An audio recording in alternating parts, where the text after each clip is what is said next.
tell you what kind of view we have on communities, especially microbial communities. So I presented you some long-standing issues and also some new questions that arise with the new techniques we have to characterize these communities.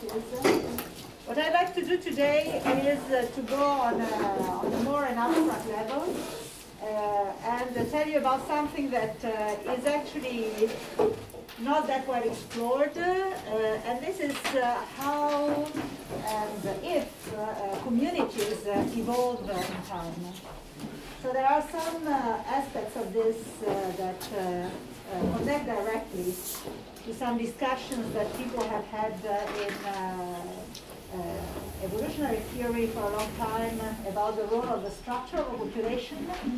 And there are other questions that are starting to become more quantitative and precise just in the recent years. So this is the outline of today's talk.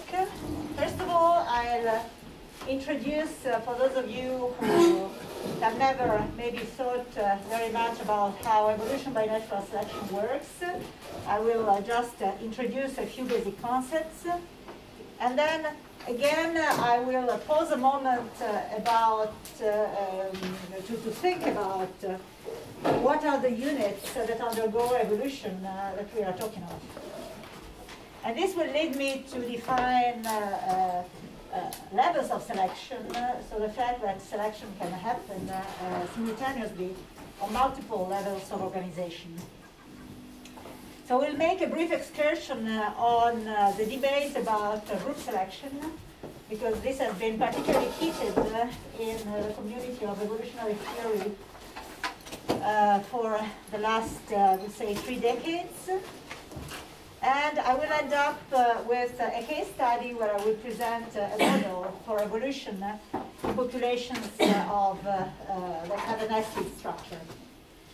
So, and I'd like to say from the beginning that a lot of the conceptual, my conceptual understanding of this theory owes to discussions with my colleague Paul Rainey, who is both at the SPCI and at the Max Planck Institute, where I also work.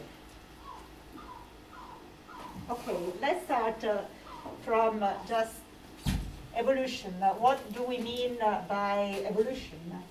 So if you, I told you last time, we sort of know or agree on how to recognize a class of units, and then we consider populations of these units.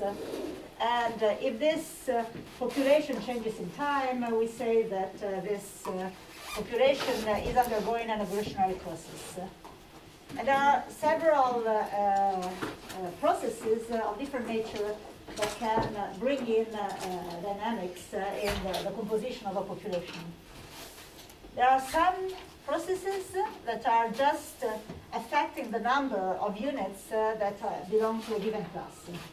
So let's say you have animals of a given species, you count these animals, and then even though these animals do not change themselves, so you still keep recognizing them through time, their numbers change due to demographic reasons. So some may reproduce more than others. And then there are other processes that introduce novelty in the system, and these are chiefly so mutation. For instance, mutation can create a new type, and migration, this is just immigration from somewhere else or dispersal. So there are some models that chiefly consider the stochasticity that is intrinsic in the demographic processes, and some other models, this is much more complicated, that try to model also novelty as it gets generated in the population. What is really important to distinguish is that the process of mutation is supposed to be blind to the current state of the population. So you have that mutation happen randomly, whereas demography is dependent on the current state of the population. So I will not basically enter very much into all this so stochastic and especially the novelty aspects of this. And I will try to reduce to things as much as possible to a simple picture. But there are theories that take all this into account. So the basic simple principles or picture that tells you why populations evolve by natural selection have been summarized by Lewontin in 1970 in three main properties. So let's start with the population. Here you have this couple of insects. They are of different kind. And in this population, in order for things to change, we need to start with some variation. If individuals are all identical, they can just increase in number, but the composition of the population will not change. So let's say that these individuals, they reproduce. Some individuals reproduce more than others. And then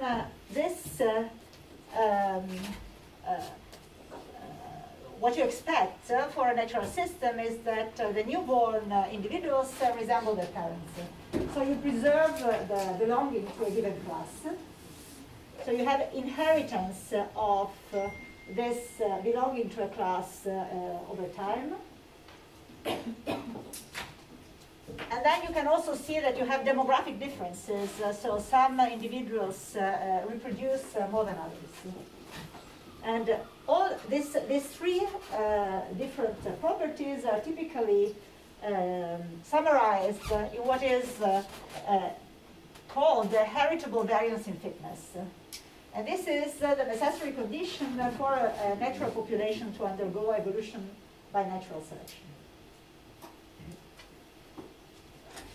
So I don't like this formulation like other people around because it requires to define somehow what is this fitness. And this leads to some kind of circular arguments because fitness is a quantity that is typically defined a posteriori. And the fact that the fitness that you measure once the evolutionary process is already in place, gives you also good prediction of what would happen in the future, is in general, I believe, an act of faith. So some people started saying, well, you know, why don't we drop the concept of fitness completely, and we just think that fitness is the outcome of individual level processes of birth and death. Then we sort of know what to measure. So this is just to say that I will try to avoid talking about fitness during this talk, but it is a concept that is, of course, central in evolutionary theory, and in some cases is very well defined. In some other cases is a bit more blurry. So one of the problems with fitness is that you need to have already established a system by which you know who is the parent and who is the offspring. And this is of course obvious if you're talking about beetles. But if you think of extending this concept to natural communities, for instance, or biofilms, that you want to identify as units that undergo some kind of evolutionary process, then you have the problem that it's not really clear who is the parent and who is the offspring. And what we proposed some years ago is that you can generalize these three conditions in a way that you don't invoke the existence of fitness, because if you don't know who is the parent and who is the offspring, you don't know how to compute fitness. But you can still have a way to follow evolutionary processes in a population. And this requires to identify some unit or class to be sure that these units recur over time, so you can count them over and again. And then you need a genealogical structure over which you can evaluate the change of a given property. And I'll show you this in the end with an example. So what is important in all this is that in order to know whether a population is changing, you need first of all to identify what are the composing units of this population.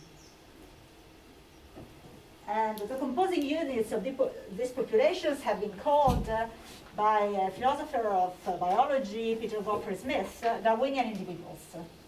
So these are the units that undergo the process of natural selection. And now, if I asked you, so which kind of unit can you think of? Actually, there are, in biology, there are many, many units because there are many levels of organization. So the first, the easiest, unit is that of an organism. So you have the two organisms reproduce, they give rise to one or more other organisms that resemble the parents. And so for the rest of my talk, I will just forego everything that is involved with sexual reproduction. So you need the two to give rise to one, just because it makes everything more complicated. And I will just stick to simple situations like that of cells that split in two, and that's it. So you have a kind of non-sexual reproduction.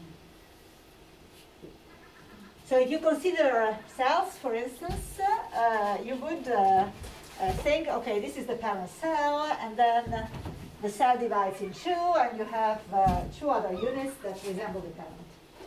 So everything seems to work conceptually similarly to what happens if you have a macroorganism.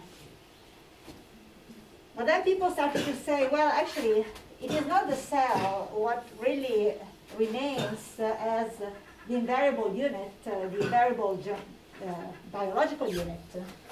What the unit that persists for a longer time is something that occurs on chromosomes, and these are typically genes.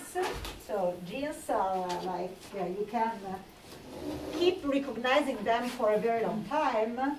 So actually it should be genes that are really the level at which evolution acts.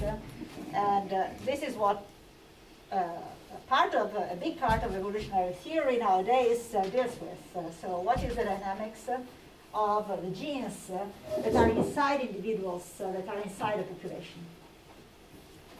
And as pieces of DNA can also replicate within a cell, you can also have evolutionary processes that occur within the cell just because these pieces of DNA can reproduce, and for instance, in the case of transposons, they can multiply inside the cell. Silvia? Yeah. The reason why this view makes sense is because of recombination, because genes are shuffled between individuals. So if we are in a perspective where we neglect sex, like you suggested, yeah, this makes no sense whatsoever, this gene-centric view. Would you agree with this statement? No, actually I have an example here. For instance, what is typically used for proteins-directed evolution. So you have a gene, your gene translates directly in a feature of the cell. The cell reproduces asexually, and then you pick just the cells that have the right gene, and then so you select this, you collect the gene, you mutate the gene, and you restart. And this is a very efficient way to select the protein that provides you a function that you want. There you go, So, for example. Thank you. Yeah. So yeah. that I would say that in order for the gene-centered view to be efficient, you need that the gene is actually providing the function that you observe at the level of the organism. It must sufficiently determine fitness. How efficiently determine? It must sufficiently determine fitness. If fitness, yeah. if fitness is organismal and depends on many genes, the view makes no sense. Yeah, But I if agree. fitness can be Yeah, assigned- I agree. Yeah, I mean, let's say, yeah, the properties.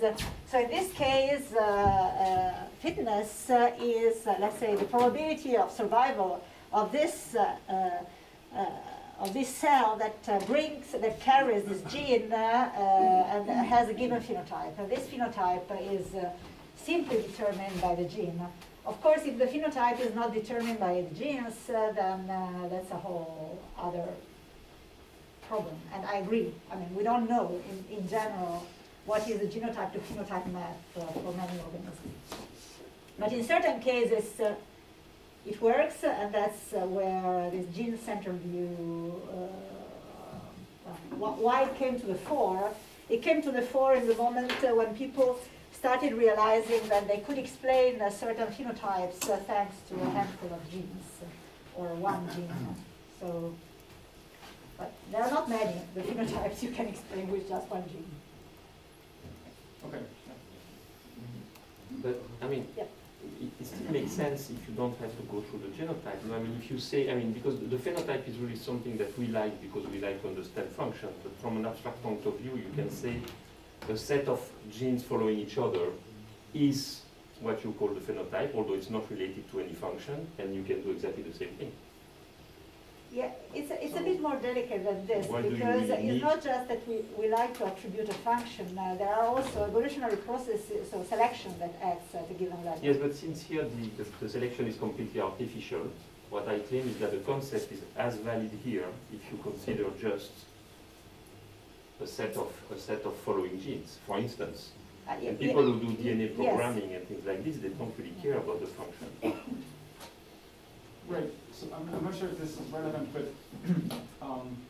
the gene-centric view, the way Dawkins defended it, was based, I think, on conservation of the unit across generations. And then he said, because of recombination, genomes don't get conserved, genes do. That's why he said the unit of evolution is the gene. No, but I would And then not follow there's that line. Right, Okay. so, which is difficult to defend in other cases. Because there's this other aspect of the unit of selection, which is it must carry fitness. And then, for humans, say, they don't. The single gene does not have any fitness by itself. So both aspects sometimes can be mixed, but I don't want to distract it. Yeah, well, But this was anyway, now clear. it's, Sylvia, this was clear. somehow we will get back to that because, yeah, it is a problem everywhere, at every scale. So let's say that in this case, anyway, this seems to be a simple case. You have a gene, you get a function, the function gets selected, and then you feed back all the population dynamics of the unit that is carrying this gene. So now things start to become a bit more unclear when, so either you have, you know, this interaction among genes, or you have something like some symbiotic association, or some even mutualistic associations where you have different organisms that live together, and but each of them is able to reproduce, sometimes independently, sometimes they don't. Let's say they don't, and then you have this thing that still requires each of the composing units to reproduce on itself in order to recreate this unit. And this is even more puzzling when you think about communities. So you have a given community, and then you observe that the connections among the different elements of the community change over time. In what sense can we understand this as a process of natural selection, or of evolution by natural selection, that acts on the community? So the same holds for networks of genes. If you observe the evolution of the network, to what extent this is due to the fact that you are selecting the phenotype of the organism. And this problem is so understanding this is related to the fact that people think more and more of communities as units. So as generalization of organisms. So there are several names that are on the market, For instance, the meta-organism, this is used, for instance, for the gut and the gut microbiome and the organism that is carrying this microbiome. It's increasingly clear that the function of the organism depends on the microbiome, but the microbiome is not when a child is born, it doesn't have microbes in his gut, so that it gets acquired. So you have these different transmission processes that occur in parallel. And to what extent evolution should be able to shape this combination is not completely clear, but everybody considers it somehow obvious that it should be like this. Another concept that is used quite a lot is that of holobiont. This is mostly used in the case of symbiotic or mutualistic associations. For instance, I don't know, corals, where you have an animal, again, with a microbiome.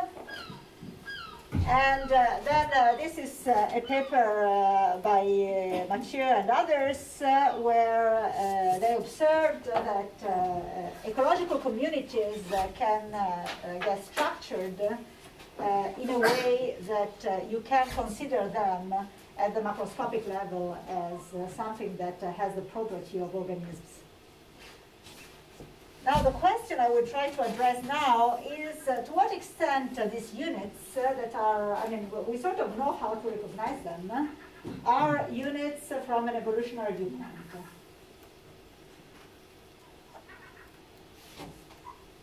So if you think of communities, one can ask, first of all, are we sure that communities change in time? And obviously, they do. One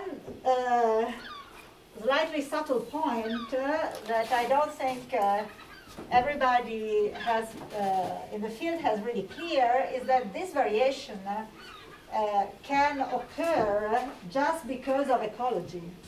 So just demography changes, differential changes in the population of units of different kind can bring about changes at the level of a community that you would like to associate to some function, or you can associate to some function. However, there are also evolutionary processes generating a novelty that can enter into play. And in this case, you have that units can also change their nature, and therefore the community changes its properties because the units have changed their nature. But let's say that we consider as obvious that communities change in time. Now the question is, do they evolve because the function as a whole, the community as a whole has a function that can be acted upon by natural selection in the way I was illustrated before for an organism. So I guess that everybody agrees on the fact that they do not need to change because selection is acting on some collective property, but they can. And what we want to understand is when and how this changement is driven by selection acting on a collective function. And always speaking about communities, if you think about collective functions, you can think of different things that you can measure at the level of the collective.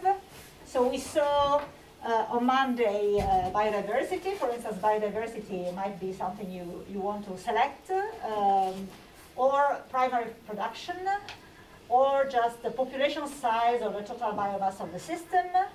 But you could also be willing to select some things that are a bit more complicated to characterize, that is the stability of the community, the resilience to perturbations, or you could be willing to select a community that does a specific task. For instance, it degrades one specific molecule, and this can be used for bioremediation, or, for instance, for biofuel production, then your target is very specific and related to how the community works. So what I want to stress now is that some of these functions are collective in nature. So they depend on all the components of the community and not just on the fact that there is one species that is, for instance, able to produce a given compound. So if you want to look at, I don't know, total biomass, stability, resilience, all these are properties that are shared, that are at the community level. And this leads to a concept that has been really central in trying to figure out how to model this kind of process. And this is what, again, Garrett Hardin, the one who gave the name to the competitive extrusion principle, called the tragedy of the commons. So what is interesting in this papers written by Hardin is that he uses immediately as an analogy or as a metaphor to explain his point some parallels with economics. And this has led to many ideas from economics to be imported in evolutionary biology, which I think is a bit of a problem, or has been a bit of a problem, as well as it also brought some very interesting modeling tools. So now I'll try to explain what is this tragedy of the commons. And in order to do this, I'd like just to first say, what do I mean by levels of selection? So you will see throughout my talk, I use this sort of cartoonish depiction of the biological world. So there are individual units, and this can be genes, cells, organisms, whatever. So you have one level of description. And then you have another collective level of description that I will call just the collective. And this could be a collection of genes, a body, a society. And what is important is that these units are not identical to each other, so they belong to different classes. And the collective function that you can derive depends on what is the composition of the collective. For instance, if you have that units have different color, then the collective function could be just the average color. So here you have red and blue particles, and then your collective has some kind of purple value. So it is, I think, obvious to everybody that nature is organized hierarchically in a way that there are units that are able to reproduce at this level, that live inside units that are able to reproduce at their level. For instance, our bodies are made of cells, so cells reproduce, but our bodies reproduce as well. And there have been, so in this book, Minor Smith and Eros Satsmari identified a number of these transitions that occurred during the history of life, and that led a higher level or collective unit to integrate a number of lower level reproductive units. And in the moment in which these units are not able to reproduce any longer just on themselves, on the longer time scale, then you say that the transition has occurred. And linked to this is the concept of what is a Darwinian individual. And then some people, especially philosophers of biology, they started to call this evolutionary transitions in individuality. So this, here the individual is just a particle, and here the individual is the collective. And now let's go to the intuitive idea behind what is the tragedy of the commons. So maybe I'll use the same metaphor as Hardin just to let you understand. Let's suppose that you have a unit. So this unit is doing something that is good for the collective. For instance, you have a shared pasture, a common, and then people who behave in a good way, they exploit this pasture in a limited way, so everybody can use this pasture in order to grow their cows or cattle. And then you have, at a certain point, somebody starts behaving badly, and it overexploits the common. Therefore, the collective function starts to decline. There's just less food available for everybody else. And then if this goes on in time, so in this case it would be like imitation dynamics. Another person thinks, oh, but this guy actually, he got better growth of his cattle because he used more of the publicly available ground. And so this goes on, and in the end you have that almost everybody is behaving badly, and the function of the collective is lost. And this is what Hardin said.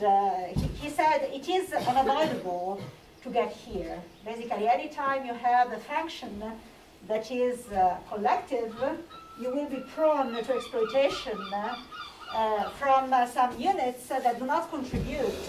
And by the fact that they do not contribute to the common good, they are reproducing faster, and therefore they will invade the population. So what I want to stress is that all this is conceptualized in a case where the unit is not changing, and the only thing you're looking at is basically the ecology of two kinds of particles inside this unit. And I come back to this. So the question is, how do populations manage to avoid this? Just to give you an idea of how one can formalize this process that I described in words, one can do it through evolutionary game theory. Maybe many of you have met this already, otherwise this is a very nice introductory book. And evolutionary game theory starts from the hypothesis that individuals have a strategy, and this strategy defines what is their payoff that results from interactions with other individuals. And this payoff that I will tell you now how one can define in a simple case is then equated to fitness in the sense that the higher the payoff, the higher your gain, the more likely you are to produce offsprings that have the same strategy as yours. And in this way, one can study, let's say, the ecological, or rather the evolutionary, or rather the ecological process of how different strategies spread in a population. So in the case of the public goods games, or the public goods I was talking about, you can imagine that you have groups that are composed of n players, and of these n players, m are cooperators. And these cooperators are defined by the fact that they invest something in a common good. Let's imagine that they just put some money in a common pool. Whereas the factors or cheaters, they don't invest anything. This common pool is then multiplied by some factor, some interest rate, and then once it is multiplied, it is divided equally among all players, irrespective of the fact that they have contributed or not. So if you think about what is the gain or the payoff of the factors, so the factors, they don't have any negative contribution, they just get the positive contribution that comes from the fact that m cooperators paid C in the common pool, and then this is multiplied by the rate R, and then divided by all the people in the game. Cooperators, on the other hand, they also have additionally the cost that they have of their contribution to the common good. So it is obvious from here that there is no way that a cooperator can gain more than a defector. And if you keep the group the same, and you say that based on these payoffs, individuals reproduce more or less, then the result will be what I was saying, the tragedy of the commons, that is, after a while, you will only have defectors or cheaters in the group. And therefore, as a consequence, nobody will put any money in the common pool. Okay, similar reasoning can be applied to the prisoner's dilemma, that is basically the two players version of this game. So where people interact in pairs instead of interacting in groups.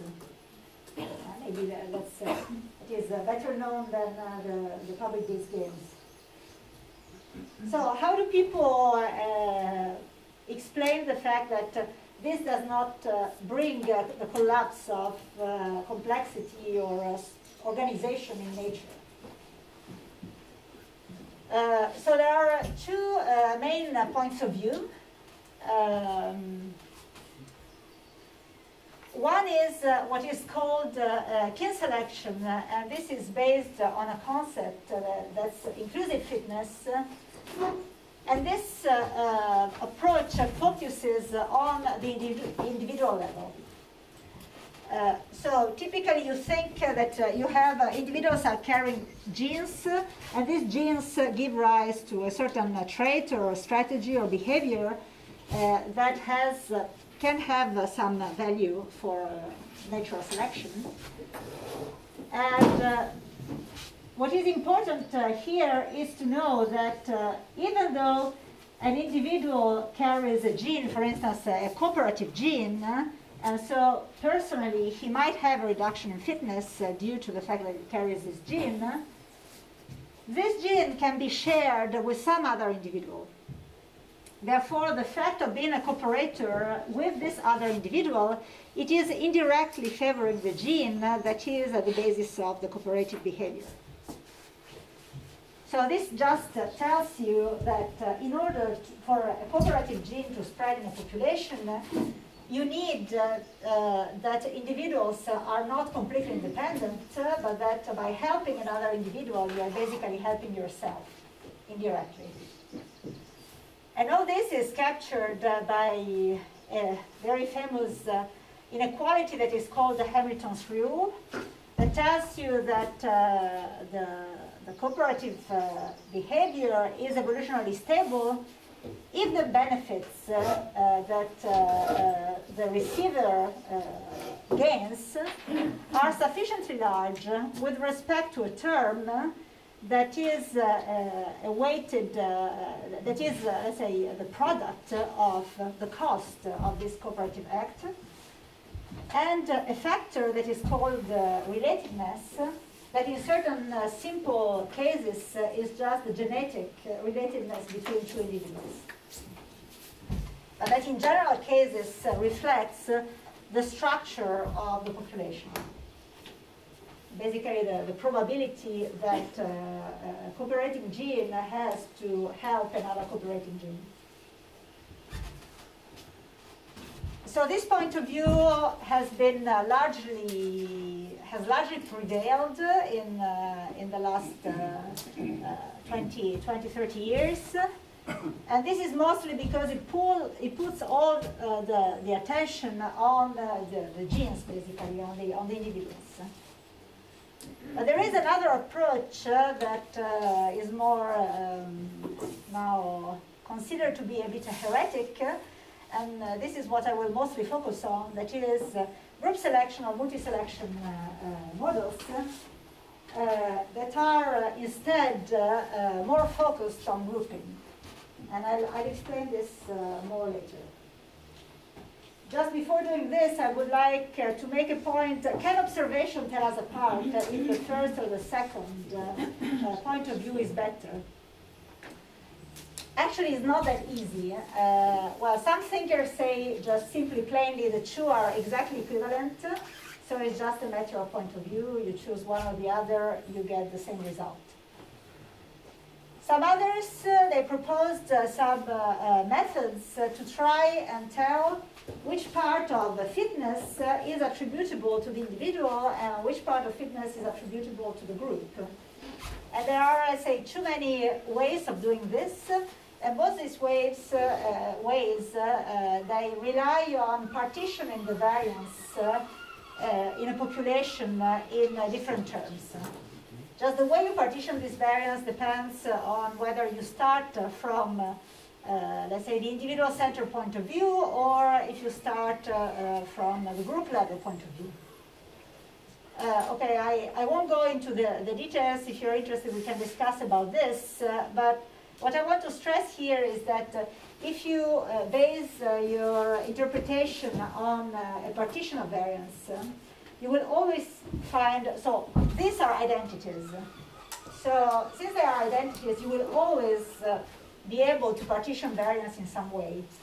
The problem lies in how you interpret the different terms that you use. And this is problematic as soon as models become a bit more complex than very simple ones. Therefore, I don't think that there is actually,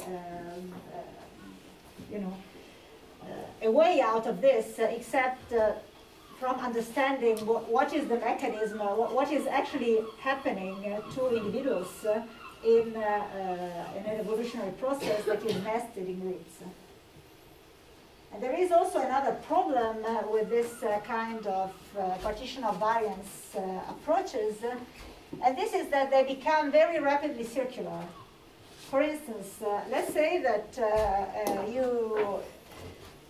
you are interested in the evolution of cooperation, and you say cooperation evolved because there is a way that cooperators are able to recognize other cooperators.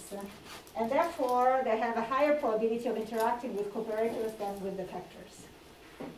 So you say, okay, this is clear. I mean, from a statistical point of view, it's clear that if you interact more with cooperators, then you will favor cooperation. On the other hand, you are using the existence of a signaling or a recognition mechanism in order to explain something that you don't know a priori that the signaling existed. So signaling or recognition should have evolved as a way to ensure that cooperators cooperate. So you get into this logical loops that is not that easy to get out from if you just look statistically at the population. You need to know what's going on. All right. So just briefly, I'd like to tell you a bit more about group selection, because if you get a course in evolutionary biology, you would probably just hear that, well, group selection has to be dismissed. It's an old theory and nobody cares any longer about it. So I think there are a few things that are interesting in this theory that should be kept in mind. First of all, the idea that selection can act on groups and not on individuals or genes, even at the lower level, is as old, at least, as Darwin himself, who had this idea that if you have groups, for instance, of humans that perform better than other groups of humans, then these groups of humans should, let's say, grow in number because of the function that they achieve at the group level. So this naive idea was also used by Hoppner Wine-Edwards to say that for everything concerning population dynamics, group selection is much more important than selection at the individual level. So this was not very much supported by models, and it turns out that in the moment in which you start to make a model that does what Wine-Edwards was saying, actually in many cases it doesn't work. And this is what led George Williams to say that it's just not worth thinking about group level adaptations. And this is exactly for the reason I explained before, because the tragedy of the commons should be so widespread that basically you expect that group level selection is only interesting or valid in very marginal cases. And this was, of course, reinforced massively by Richard Dawkins, who said that group selection has soaked up more theoretical ingenuity than its biological interest warrants.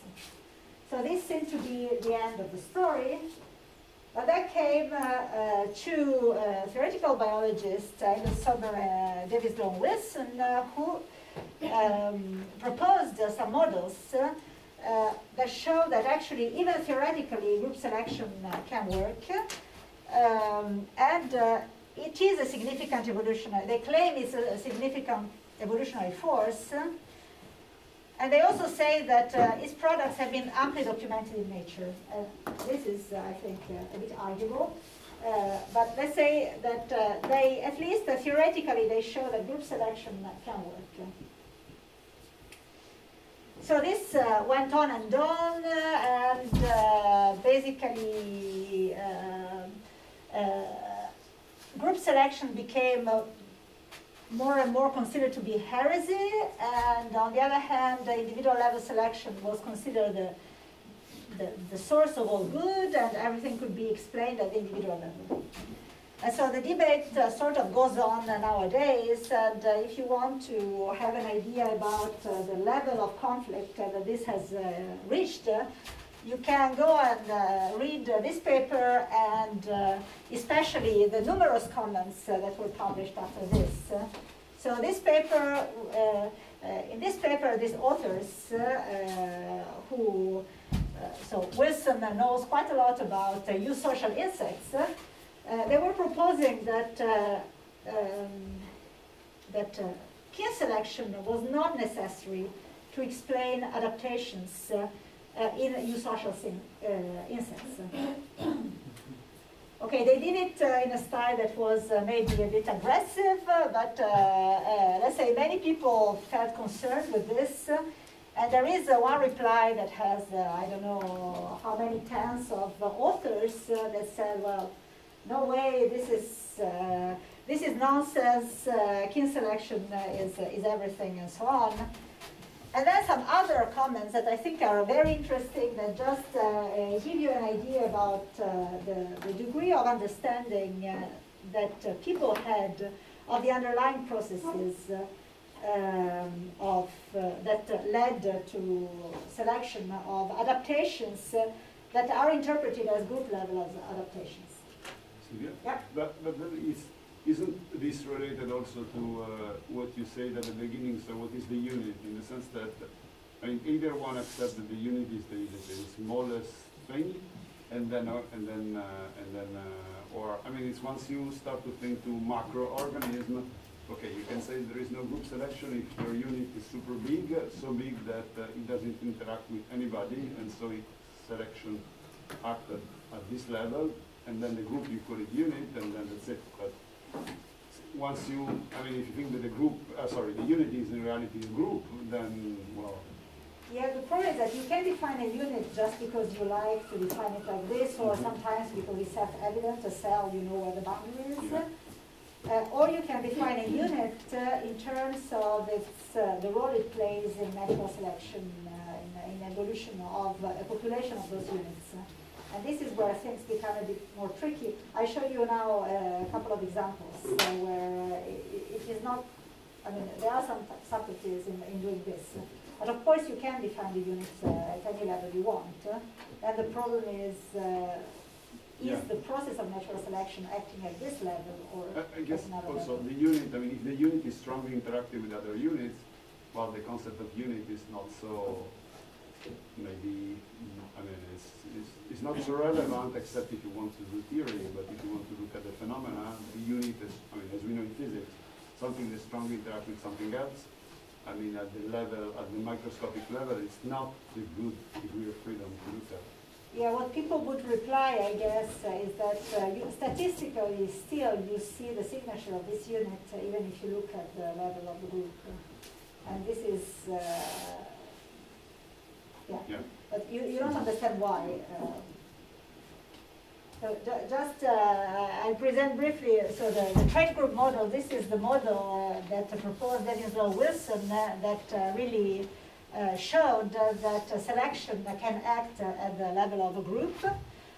So you start with units here, they are called A or B, And A units, they are cooperators. Let's say, and B units they are defectors. This means that in a group that contains more cooperators, more defectors, within a group, defectors will spread. So after some time, you will have that defectors have reproduced more than cooperators within each of the groups. But then at this point, you just mix everything together. And it turns out that groups that had more cooperators have maintained a higher population than groups that were predominantly made of defectors. And as a consequence, you will end up having more cooperators in this pool than defectors. And then you partition it again in groups, and you keep going. So this shows you that by the mere fact of partitioning the population into groups, you can create the conditions for things that are beneficial at the level of the group to spread in a population, in spite of the fact that within each one of these groups, they lose. And there are different versions of this. So in the words of Wilson, given a random distribution of types into what he called trait groups, any trait that increases the absolute fitness of the donor, the absolute fitness, considering that you have a population of groups, not just one group, regardless of its relative fitness, this is within a group, will be selected for. And kin selection is just a special case of this more general situation. And he also said that notice that this form of group selection never really violates the concept of individual selection. So selection is still acting on individuals, it's just that it takes into account the group structure. Another way of phrasing it that I like a lot is this one by Flechter and Debeli. What they say is that instead of thinking, you remember Hamilton's rule was just B larger than R times C, and this R, one didn't really know how to compute it. They write it in a slightly different way, and then the condition for cooperation to win over defection is that the probability that a cooperator meets another cooperator is sufficiently high with respect to the probability that a defector meets a cooperator. And this threshold value depends, of course, again on the benefits and the costs, but it also depends now on the size of the group. So larger groups are pose more of a challenge in order to maintain cooperation, just because in a large group you behave like more in a homogeneous population.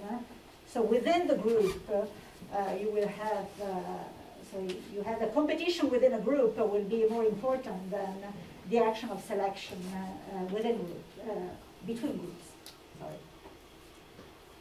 So just to give you a more concrete visual example of how different processes, so the trait group model is just one particular kind of, let's say, life cycle of groups, but there can be others. So let's say you start with this population of groups, they are different from each other. Then you apply selection. You say, for instance, I only like groups that are purple. So you throw away, those that are too blue or too red. And then they represent your parental generation, and you need somehow to generate an offspring generation of groups. And there are two main extreme ways to do this. One is what is called the migration pool, and this is what I showed you in the case of the trait group model. So you take all the particles, irrespective of where they are, you put them together, and then you reform groups from this pool of particles. And in this way, Davis, Low, and Wilson show that you can still maintain things that lose within each of the groups. However, another way that is much more efficient in terms of allowing evolution of group level adaptations is that you take a group, and from one group you generate groups so that you maintain really a genealogical information. So these derived groups will not be all that different from the parental group. So this is what is called the probable pool. This allows to have a certain similarity that is transmitted along a lineage. And I'll tell you about this model later. Just in order to finish on this group selection debate, what I want to stress are just two aspects. The first one is that you can have evolution of group level properties purely on the basis of individual level adaptation. For instance, you consider that the particles are either sticky or non-sticky. So this is an individual property. This could be costly. And groups that are made of sticky particles, they have a higher fitness because they stay together more. Now, if you run this model across cycles of aggregation and disaggregation as the trait group model, you will have that group size increases in time. And you could think, well, this is because you selected for group size, but you didn't really. You just selected for an individual level property. So this is well possible, so it is not needed. Group level selection is not needed to see changes in group level properties. On the other hand, if you put a selective process at the level of groups, it goes much, much faster. And it's super efficient. You can very easily select for things that are clearly not good for the individual particle. For instance, imagine you have patches, and in these patches you put individuals of two different types. One type of individual grows fast and the other one grows slowly. And then after a certain point, you decide that individuals disperse.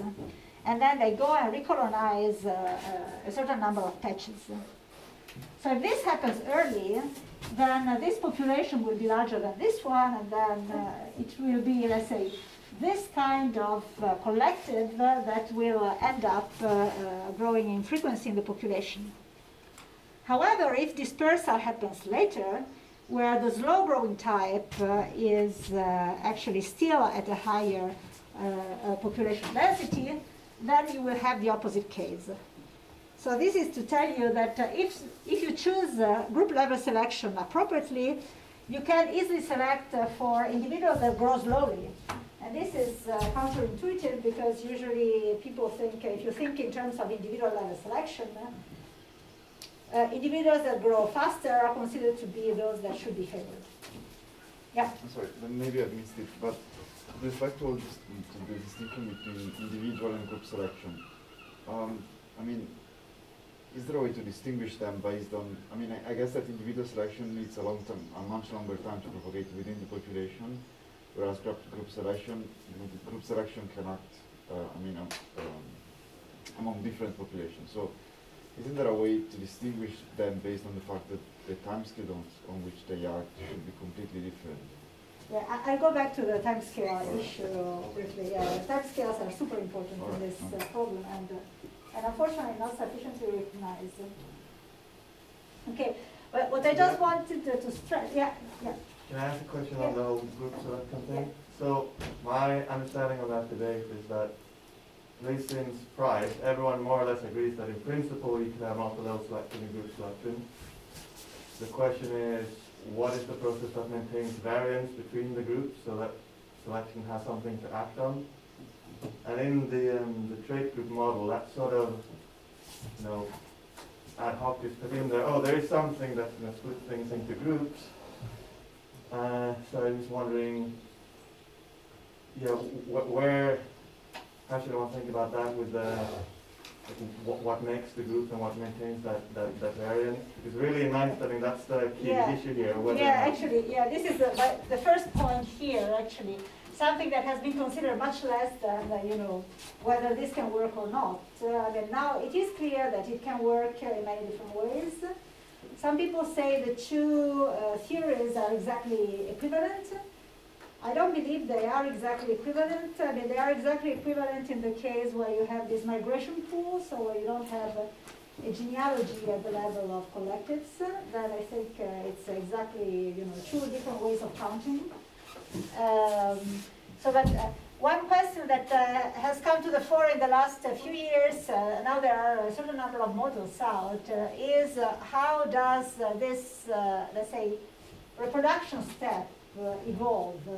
So how do you decide how you go from one group at one generation to a group another generation? If you just look at these groups at successive collective generations, you don't have information of how you went from this to this. So the conclusions you would get to depend on how this reproduction occurs. But your statistical analysis will not tell you. So this, I think, it's a very important point. There's no way to tell how groups reproduce unless you know how they did concretely. So you need to look at the ecology that connects one generation of groups to the next generation of groups. And so how this happens, if you're interested, I can give you references. It's quite an open question. Why does one kind of life cycle work better than others? And since in nature there's a huge variety of life cycles, that's, I think, a very interesting question. But I will say that everybody agrees that once you have this structure that is provided typically by the structure of the life cycle, then collective function can evolve in spite of conflicts. And the conclusions of the two different points of view are often similar.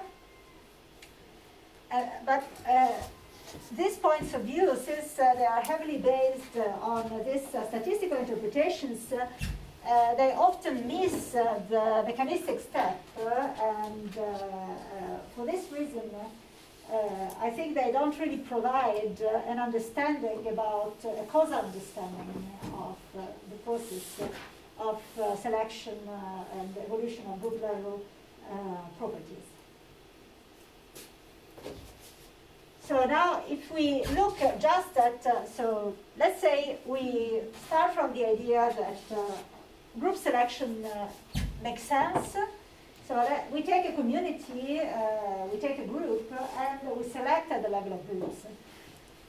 Does this work? I mean, we can test this in practice. If it doesn't work, then it means that maybe one should just drop the whole concept. And this has been done, unfortunately, in not an enormous amount of cases, but some papers are very famous for this. For instance, this is a famous paper in the Journal of Poultry Science, where Muir has selected groups of chicken based on their egg production. So this is the egg production, of hens, probably not of chicken. Okay, so hens in isolation, and then hens were put into cages. And it is known that when hens are put into cages, they produce much less eggs because of conflicts and aggressivity. That leads to a very expensive solution, that is they cut their beaks, and also not very nice for the hens, in order to avoid them attacking each other. And so what he showed is that if you select on the groups that produce more eggs, little by little you revert to an egg production that is comparable to that of hens in isolation. This is caused by the fact that hens are much less aggressive towards each other.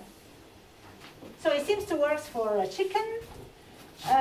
It has been shown to work also for red flower beetles that have been a main model system in the sense of biological model system to ask these kind of questions.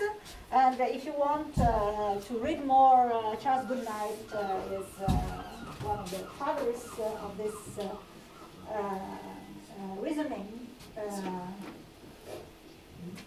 What about microbes? So one could, if it works for chicken, why shouldn't it work for microbes? So in other works, they selected the microbes, microbial communities based on the performance in terms of the plants that were growing in the soil where these microbes were. And it turns out that they see somehow an effect of selection. I mean, this is, not everybody agrees on the fact that this is a great kind of very, very clear result. But still, let's say, it seems to indicate that it might work also for microbial communities. But I'd like just to read this sentence from this recent review. So more recent studies have attempted to select microbiomes that degrade extracellular polymers, protect plants against drought, alter the development of animal embryos, and facilitate the growth of a species that could not grow on its own. We believe that it is fair to say that success has been mixed. Some experiments succeeded while others failed or were inconclusive, and generally modest. So that would be, let's say, in favor of the fact that actually group selection is not such a primary force in nature. However, people want to use this kind of concept to get to specific functions that are collective functions, so of the whole microbiome and not just of one single species. In the hope that the reason why people didn't manage to do this was just that they didn't do it in the right way. So the idea is rather simple. You have a microbiome and you let it grow a certain amount of time, and then you score these different vials depending on their function. You just pick those that have a better function, and then you iterate. So there are different ways you can do this. You can mix everything together like in the migrant pool, or you can have the probable pool kind of reproduction. But anyway, the hope is that when you iterate this, you will be able eventually to get a community that reliably produces this kind of function. And the hope that this could be really used in practice comes from the fact that it is easier and easier to maintain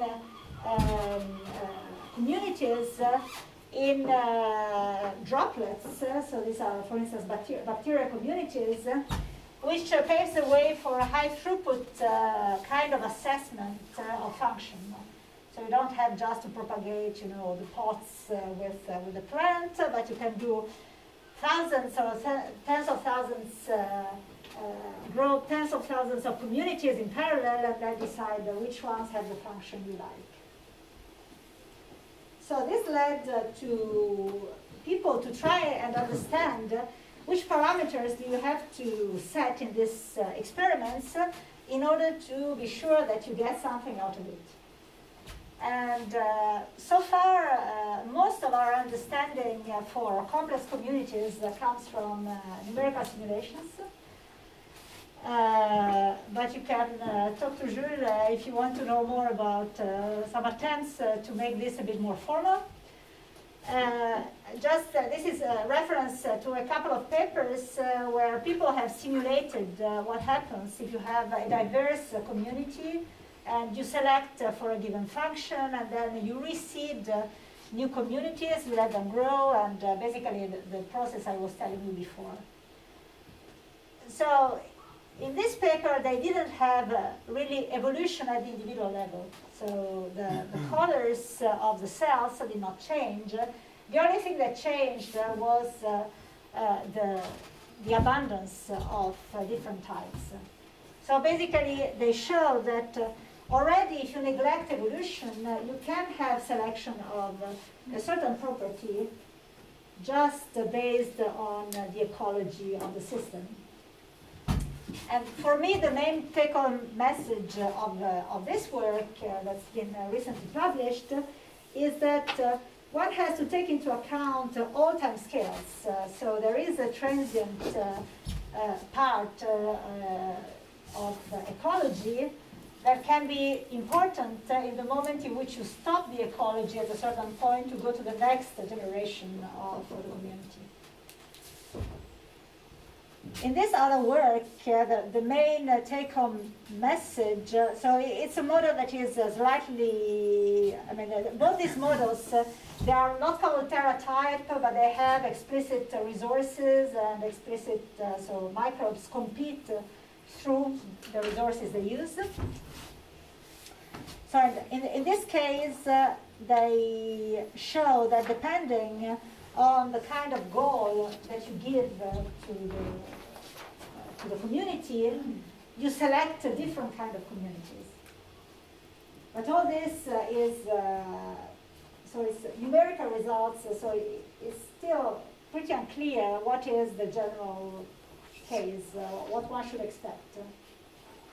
And as I was mentioning, so we are working on this with Julia and Giulio, so go see his poster if you're interested in this. Just in the last part of my lecture, I'd like to reduce the complexity of the problem because we still have no idea really where to start from when you have very complex communities. And I will tell you about models for two-species communities. So it's a bit like the blue and red particles I showed you before. So these communities are just made of two different kinds of cells. So you can think of it again as a microbial community. And these cells differ in some way. In these two models,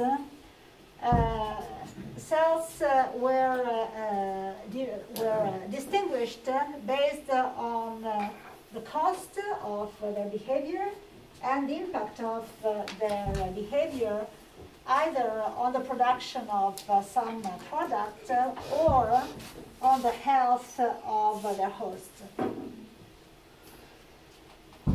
So there are a few numerical investigations and sometimes also analytical investigations of what kind of processes one can observe. One of the main problems in this kind of models is that you easily get a lot of parameters, and these parameters in this system, they hope to be able to measure them experimentally. In this case, not really. This is a more abstract kind of model. So it's a bit difficult, even if you see something, to know exactly where in the parameter space this is happening. However, in both of these studies, what was clear is that one important thing in order to know how efficiently you can select at the level of the group is the extent to which a property of the group is heritable across generations of groups. And this is where I will start for the last part of my presentation. So, if we go back to the Lewontin conditions, you remember that I said that one of the conditions in order for natural selection to work on a population of units is that these units have to reproduce and their offspring need to inherit some of the features of their parents. Now, let's consider that at the level of the individual unity, so the cell, for instance, this doesn't need to be explained. Is the fact that cells inherit the property of their parents automatically providing heredity at the level of groups of cells? Well, this is a bit more tricky, because it's true you have material continuity between for instance, organisms across generations, but there are many things that can perturb heredity of features at the organism level. So if we agree that communities have to have this heredity in order to be recognized as fully Darwinian individuals, then the problem is how does this heredity come about?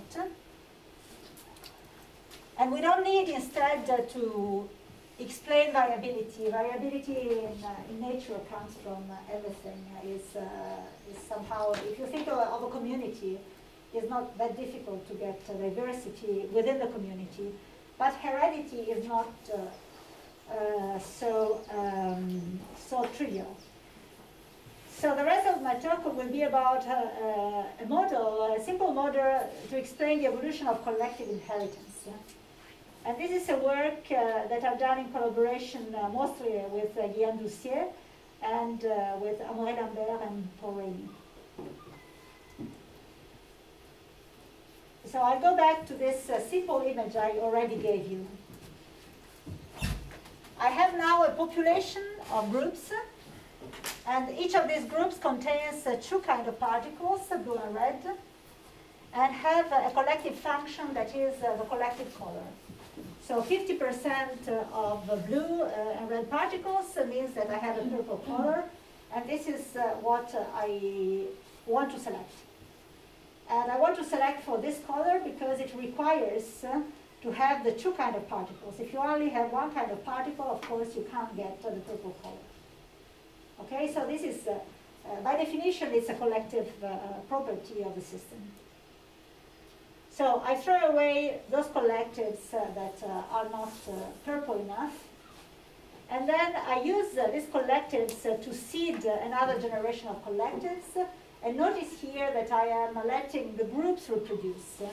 So I maintain this genealogical structure.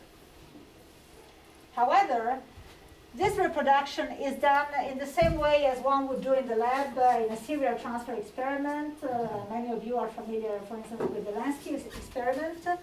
So you start from this, let's say, adult community, and then you sample it, you dilute it down, so that you create new communities that are newborn communities at a density that is smaller, the cell density that is smaller than this community.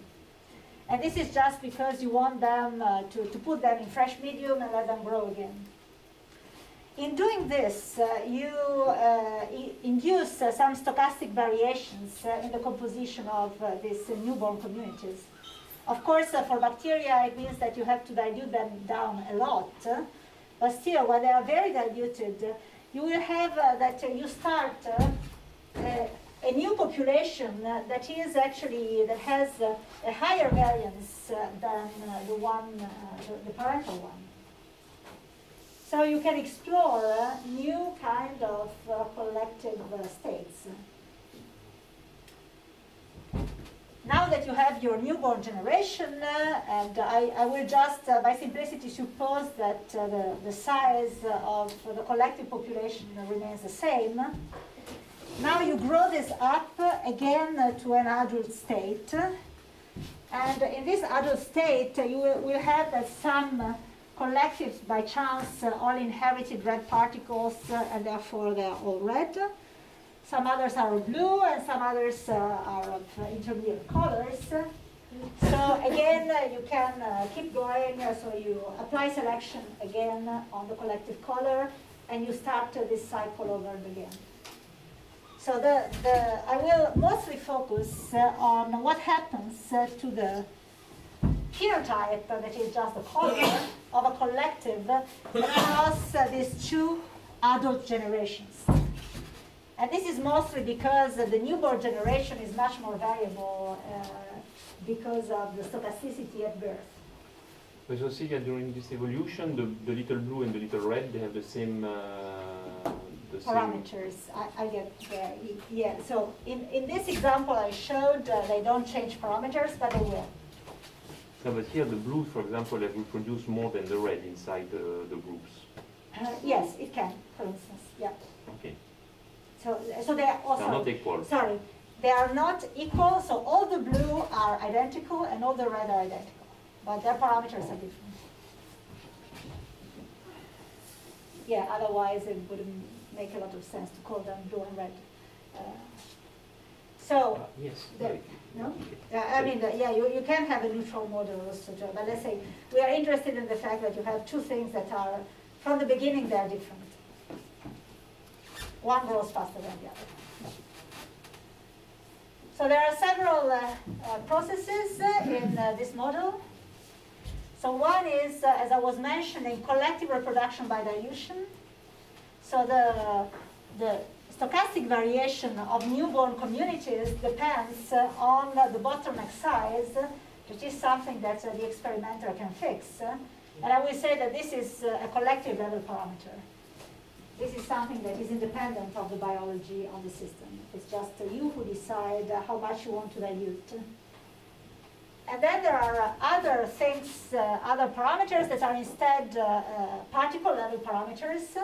And these are the traits, let's say, for instance, the growth rate or the interactions among particles of the two different kinds. And they are different for the red and the blue. Then what you can have in an evolutionary setting is that particles can change their parameters without changing their color. So let's say blue particles, we assume that they can have a small mutation and then they will remain blue, but their particle level parameters will change a little bit. The other process is growth. So you go from this newborn state to an adult state just by, ecology. Depending on how you do the model, so if you make stochastic simulations, this will be just birth and death. But later I will tell you about a deterministic approximation, and then this is just, like Lotka-Volterra thermodynamics that brings you from an initial state to a final state. What is important to notice here is that this final state is reached after a duration big T, and this T is set again by the experimenter. So it's not something that depends on the biology. It's you who decide what is the time scale of the collective generation, the duration of a collective generation. And what we chose to start with are competitive interactions. So we start from the idea that red and blue particles, if they are maintained in a single community, they will exclude each other to start with. So at the beginning, you can't have coexistence. That is what you would wish for. Now the question is, can we maintain the purple color in the population and how? You see that this is exactly an instance of what I told you before in general. You have a complex within a collective. One of the two types grows faster than the other. And so you would expect that you go towards the monochromatic stage, but you want to maintain something that is different from this. Now, if you look at the dynamics, the ecological dynamics within one single collective, you can describe it approximately with just a two-species Lotka-Volterra dynamics.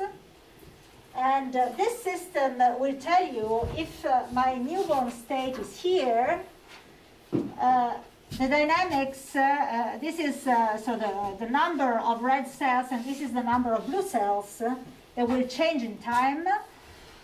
Eventually, they will maybe reach an equilibrium, but since you stop things before the equilibrium is reached, you say, okay, they get here, and then you dilute down, and dilution just brings down the population without changing the proportion.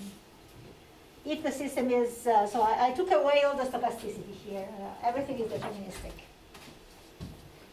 And what is important for this ecological process are different parameters. Of course, the maximum growth rate of the two different types. Okay, 0 and 1 are red and blue here. And then the interaction parameters.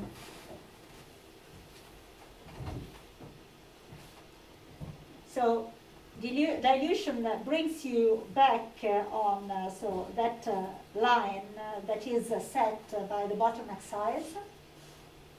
And then you keep going, and if you do this over and again, you will have that your adult stage converges to a value, and this value is not necessarily the equilibrium value for the loss-coupled thermodynamics.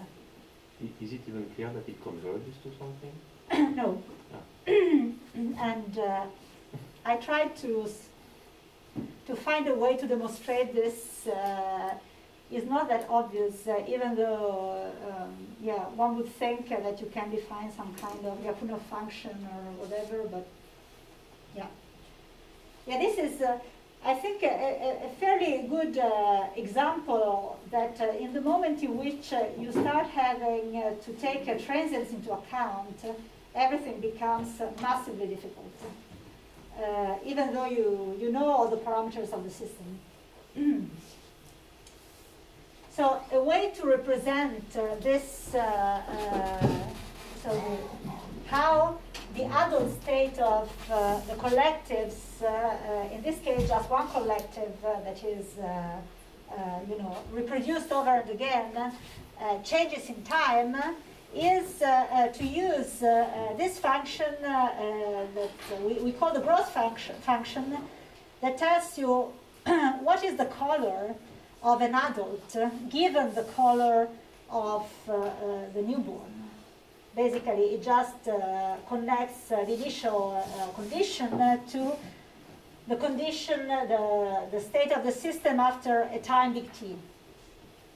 And so this, you can iterate this. So let's start, let's say you start with a collective that has 50% of red particles, and then you get here. This is exactly like the recurrence you've seen yesterday.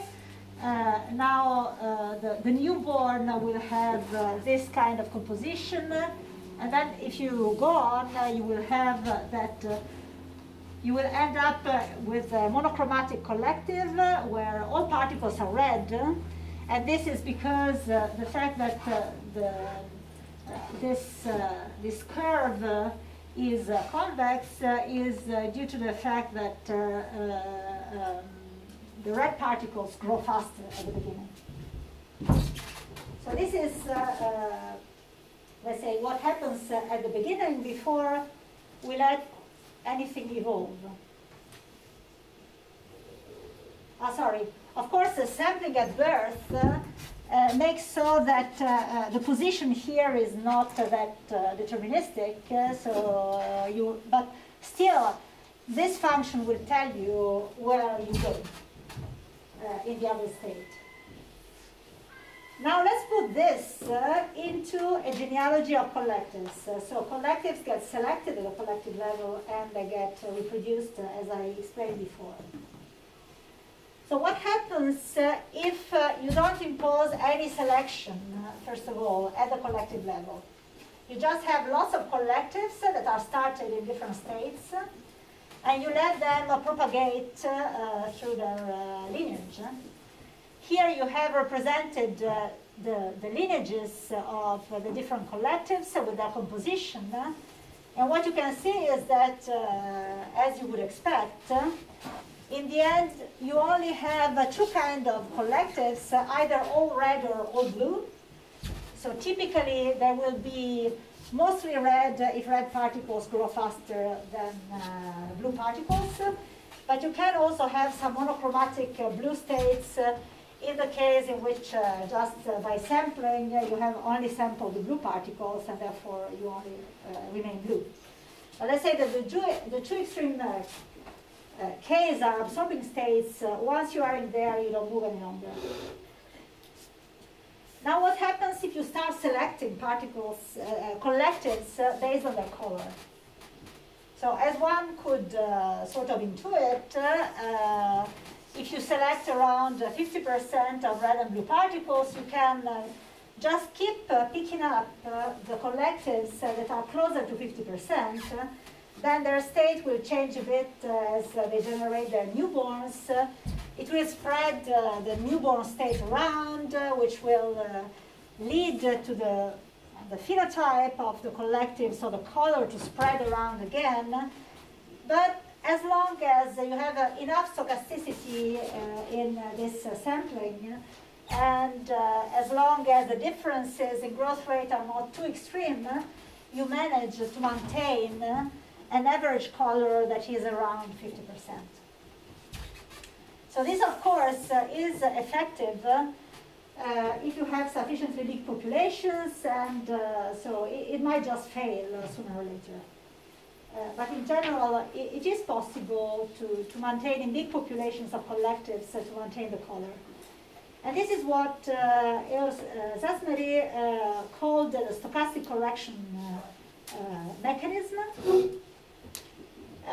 That has the big advantage that you can maintain this color in spite of the stochastic fluctuations.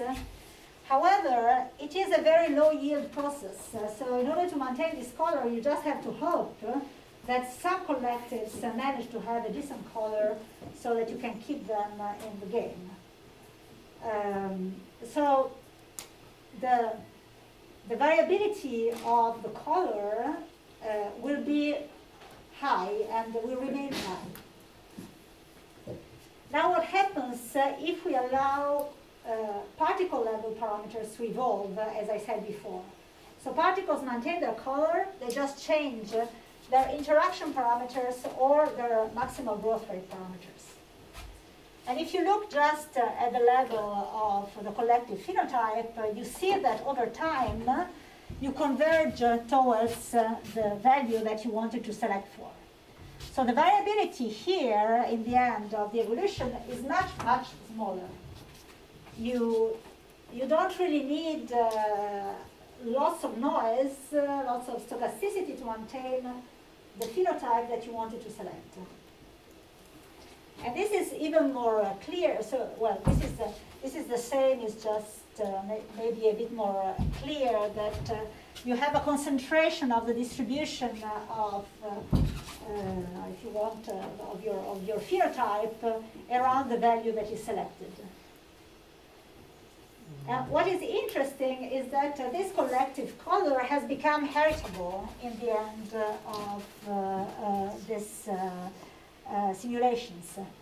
So if you look at any collective, the offspring of this collective will tend to have the color that you have selected. And you can see this better because if you take away selection now, the color is maintained in the population for a long time. So it diffuses just because evolution at the particle level keeps going. So you have some drift of the color. But otherwise, if you don't have this evolution at the particle level, this would be maintained forever. And this is not true in the population we started from. In the population we started from, the moment in which you take away selection, the color is gone. In a few generations, you get just monochromatic collectives. Now we can go down a level and see what happened. Why do we obtain this result? What happened to the particle level parameters that bring us to having a heritable color of the collective? So this is the growth rate, the maximal growth rate of the red and blue particles. And as you see, they tend to increase, and this is somehow what you expect. Since they are competing within each collective, they try to grow faster and faster, and so the growth rate increases. What is really interesting is that the interaction parameters, that at the beginning they vary stochastically, basically because the competition is occurring in exponential phase. Therefore, selection is mostly acting on the growth rates. After a while, in this finite time, big T, that a collective has at his disposal in order to grow, you have that saturation starts to occur, And this means that interaction parameters start to be important. So it is these interaction parameters that make so that the system doesn't explode if big T goes to infinity. So interestingly, what happened to these interactions is that there are two kinds of, depending on the initial carrying capacity of the red and blue population, you can have two things occurring. So either your interaction with the other goes to 0, or the interaction with the other grows. So the system becomes such that there is one species that is the master and the other one that is the slave. So if one wants to make some weird, wild analogy, you could think about, endosymbiotic transitions where you have two things that function independently, they come together, and at a certain point there is one that controls the other. And how do we understand this, the role of these parameters? We can actually look at what is the ecology within one collective at the beginning and at the end, so taking the parameters out of the distribution here or here. And what you see at the beginning is that the two populations grow exponentially. Therefore, well, here is the blue one that grows faster. So the faster growing would win over long, repeated collective generations. And this is the growth function that I showed at the beginning. In the end, the growth function has come to have a fixed point that corresponds exactly to the color that you are selecting. Therefore, if you started here, let's say that your initial fluctuation at birth brings you very far away from your desired color, you would almost immediately converge to here. Within a few collective generations, you will be back to the right color. Actually, even within one generation, as you can see, and this happens because so particles have evolved to grow faster. By the fact that they grow faster, they saturate earlier in a fixed generation time.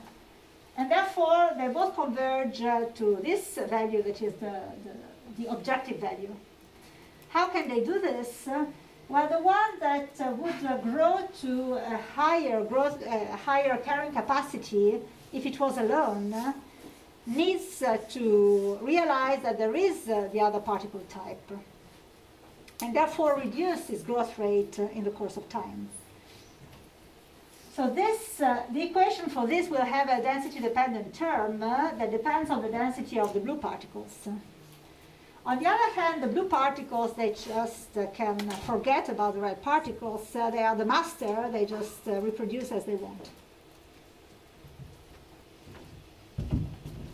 And if you look at how the G function changes from here to here, you can recognize different phases in the evolution of this system. So the first thing that, this is the distribution of the collective phenotype in the population. And this is just an enlargement of the very few, the first 30 generations, just because there are things that happen very fast. So you start from a case where your phenotype is actually biased in one direction, so towards the red particles. The first thing that happens is that in order to maintain 50% of cells of one type, is that particles align their growth. So even though at the beginning they have different growth rates, the first thing that they do is that they tend to learn to grow together. And this is because if by chance you happen to be at 50%, then your newborn will be around 50%. And if both particles grow exactly the same rate, then this proportion will be maintained from the newborn to the adult.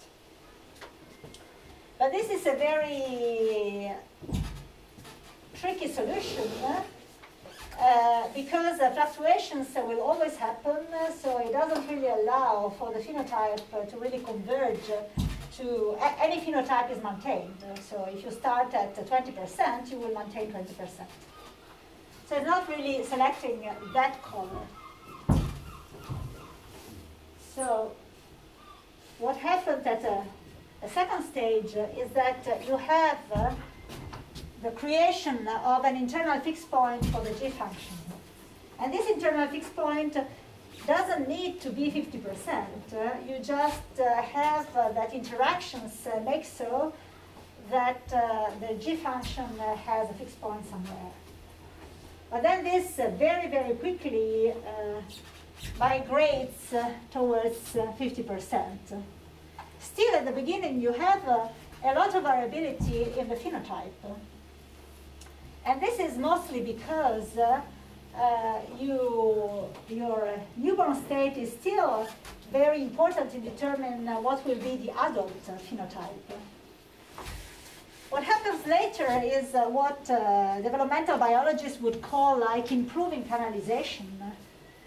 So the G function becomes more and more nonlinear, so that you are sure that whatever initial or almost whatever initial state your newborn is in, you will end up exactly in the adult state that you are selecting.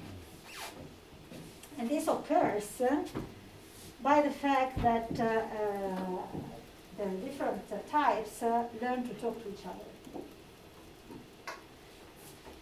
And now that you have understood qualitatively what happens along this evolutionary trajectories, one can start to play around with the parameters of the system and ask, so when do I observe the evolution of, when can I select for this color? Silvia, Yeah. we are quite a bit over time, so if you... It was 10. Sorry. Oh. I nearly finished. Okay.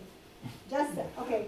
No, I'll show you just that you can use the deterministic model to understand what's going on in this system, even though in this model we are changing 4 parameters at a time. You can still understand the evolutionary process as a gradient climbing process under the appropriate assumptions, and you can understand how this depends on the parameter values and on the initial condition and so on. So this is just my conclusions. I apologize. I thought I had 20 minutes more. So just a group level selection, then I showed you that it can optimize collective function despite within level collectives. And it does so by making collective function or collective phenotype heritable. And the more heritable this becomes, so the more efficient selection is at the collective level. So there is a positive feedback in all this. And well, you will see in the coming months, I guess, some experimental proof of that this can work. All